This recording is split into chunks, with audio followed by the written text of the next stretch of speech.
मी धनश्री आरोटे, मी पुण्यातलीच आहे। सध्या वर्किंग मी कन्स्ट्रक्शन कंपनीमध्ये अकाउंट्सचं करते। अकाउंट्सचं वर्किंग करत असताना मला बऱ्यापैकी अडचणी येत होत्या daily working accounts related. So मग मी सर्चिंगमध्ये असताना याआधी एका इन्स्टिट्यूटचा कोर्स केला होता, बट ते मला वर्कआउट नाही झालं किंवा माझ्या ज्या कन्सेप्ट होत्या त्या तिथे क्लिअर नाही झाल्या। तरी पण म्हणून मग मी अजून थोडं सर्चिंगमध्ये असताना मला आयटॅबबद्दल माहिती मिळाली गुगलवरती सर्चिंग करून। सो मग मी तिथं व्हिजिट केलं, त्यांना कोऑर्डिनेशन केलं आयटॅब इन्स्टिट्यूटमध्ये। तेव्हा मला तिथे जाऊन ज्या माझ्या कन्सेप्ट होत्या अकाउंट्स रिलेटेड, ज्या क्वेरी होत्या त्याचं सोल्युशन भेटेल असे मला गॅरंटी भेटली। त्यानुसार मग मी अकाउंट्सचा रिलेटेड जो आयटॅबचा PBA कोर्स होता तो जॉईन केला त्यांच्याकडे। जॉईन करता मी वर्किंग असल्यामुळे मला ऑफलाईन कोर्स करता येत नव्हता, सो ऑनलाईन बॅचेस त्यांच्या अवेलेबल असल्यामुळे इझी झालं ते मला।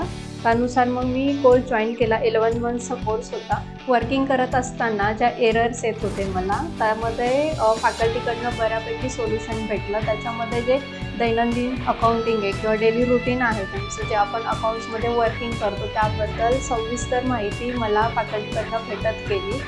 अकाउंट्समध्ये जे TDS रिटर्न असेल, GST रिटर्न असेल, PT रिटर्न असेल, PF ESI बद्दल किंवा ITR रिटर्न असतील त्याबद्दल इन डिटेलमध्ये म्हणजे A पासून Z पर्यंतचं डिटेल्समध्ये एक्सप्लेनेशन आयटॅबच्या फॅकल्टीकडनं भेटत गेलं। त्यामुळे अकाउंट्सबद्दल जे कॉलेजमध्ये शिकत असतानाच्या ज्या कन्सेप्ट क्लिअर नाही झाल्या त्या पूर्णपणे इथे क्लिअर झाल्या या कोर्समध्ये।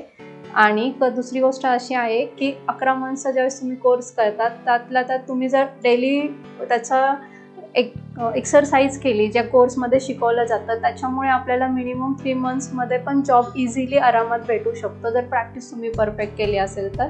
आणि माझा आता आयटॅबमध्ये असा एक्सपिरियन्स आला आहे की मला असं वाटतं ज्यांना अकाउंट्समध्ये करिअर करायचं आहे तर त्यांनी निश्चिंत होऊन तुम्ही आयटॅबचा PBA कोर्स जॉईन केला तर नक्कीच तुम्ही सक्सेस व्हाल अकाउंट्समध्ये करिअर करण्यासाठी। अकाउंट्समध्ये करिअर करत असताना आयटॅब इन्स्टिट्यूटचा मला खूप सपोर्ट भेटला।